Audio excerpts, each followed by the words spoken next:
Dilema pelemahan rupiah, siapa yang paling dirugikan dan bagaimana cara kita bertahan? Tahun 1998 bukan sekadar angka di buku sejarah. Bagi banyak keluarga di Indonesia, itu adalah memori tentang rak supermarket yang kosong, antrean ATM yang mengular, dan nilai tabungan yang menguap dalam semalam.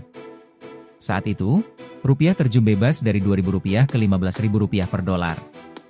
28 tahun kemudian, Indonesia memang sudah jauh lebih kuat. Ekonomi kita tumbuh, perbankan kita sehat. Namun, setiap kali kita mendengar berita, rupiah melemah, alarm kecil di kepala kita berbunyi kembali. Ada rasa was-was yang naluriah. Banyak orang bertanya-tanya, kenapa dolar selalu jadi raja? Kenapa kita yang harus selalu waspada? Hari ini, kita akan menggali kenapa satu angka di layar monitor bisa membuat satu negara gelisah, siapa yang sebenarnya paling menderita, dan siapa yang diam-diam justru berpesta di tengah pelemahan ini.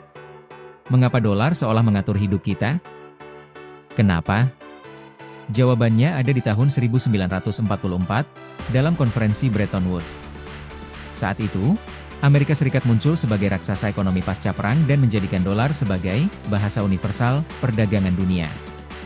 Mau beli minyak? Pakai dolar. Beli gandum untuk mie instan? Pakai dolar. Beli komponen smartphone? Pakai dolar.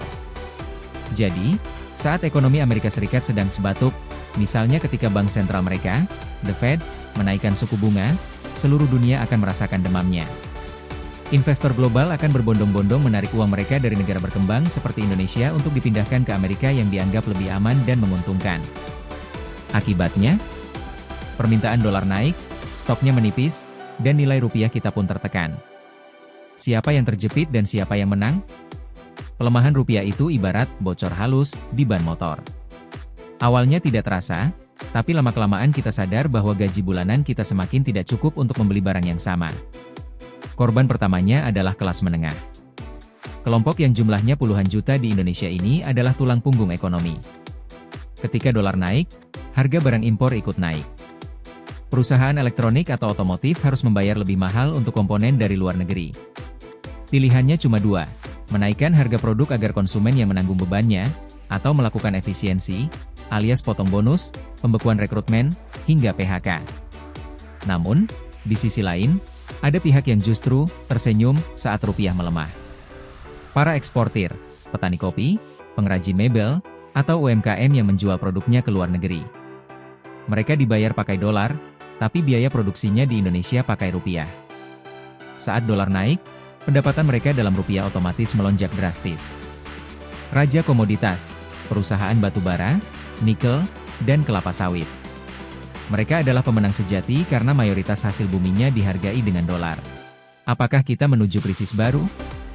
Pertanyaan besarnya, apakah kita akan krisis lagi seperti 1998? Secara teknis, jawabannya adalah belum tentu. Cadangan devisa kita sekarang jauh lebih besar, dan kita punya pengalaman menghadapi krisis. Pelemahan rupiah saat ini lebih tepat disebut tantangan, bukan bencana.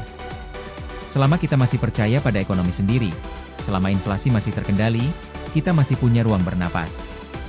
Tapi, sejarah mengajarkan satu hal, kepercayaan adalah mata uang yang paling mahal. Begitu masyarakat panik dan mulai melakukan aksi borong dolar, itulah saat masalah sebenarnya dimulai. Strategi bertahan. Lalu, apa yang bisa kita lakukan? Kita tidak bisa mengontrol keputusan di Washington, tapi kita bisa mengontrol dompet sendiri. Dana darurat, likuiditas adalah raja saat ekonomi tidak pasti. Kurangi utang konsumtif, jangan menambah beban di saat harga barang berpotensi naik. Investasi skill, kemampuan menghasilkan nilai adalah aset yang tidak akan pernah terkena inflasi.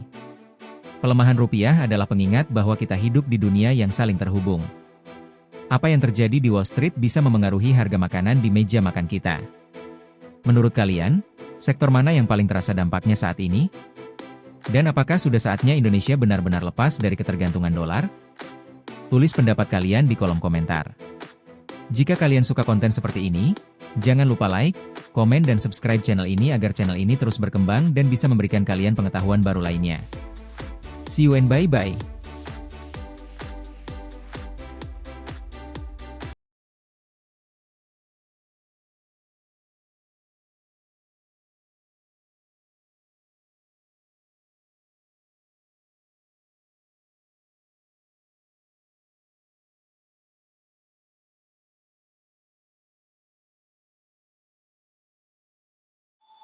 Mago.